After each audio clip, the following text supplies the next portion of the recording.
I became sort of peer mentor because I seen a gap between the older part of the school and the younger part of the school, and you know, the younger part of the school could maybe deal with a bit of help from the problems that the older part of the school maybe experienced in their younger years and would maybe like to give back.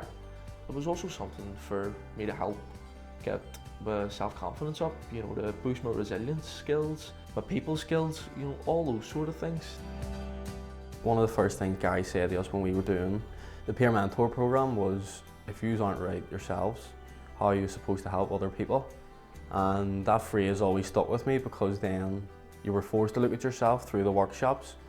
So one of the first things we did was a presentation about ourselves. So some of it was focused on negatives and your fears in life and some of your worries, and others were focused on the positives.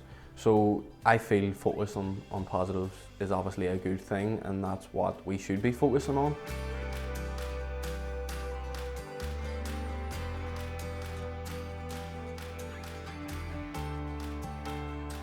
The younger people, I feel like I was able to benefit them, you know, by giving them a shoulder to sort of, not cry on, but you know, a shoulder to sit against and to just try and explain their problems that might be facing, but also to talk about the positives, you know, to talk about what's good about their school, what's good about their life, because the positives are just as, you know, are just as important as talking about the negatives.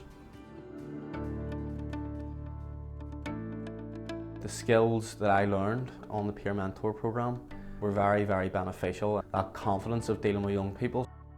Seeing our faces about, maybe they didn't engage with us for maybe say 3 to 4 weeks, but you could be passing one of them in the playground later on and they'll maybe stop you for a conversation and maybe just say hello, as simple as that. And building that sort of relationship over time with them was important, and I think because it is that age gap of maybe 3 to 4 years, you have to give it that time.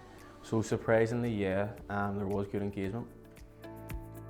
When people talk about mental health, you know, mental health is actually a good word. You know, it's mental ill health is that we should be talking about when it comes to bad things. Mental health is, you know, all the skills you have as a person, you know, your resilience, being able to bounce back from problems, being able to deal with problems, you know. And although there is some people that their bodies aren't made all the same, we're not all the same people.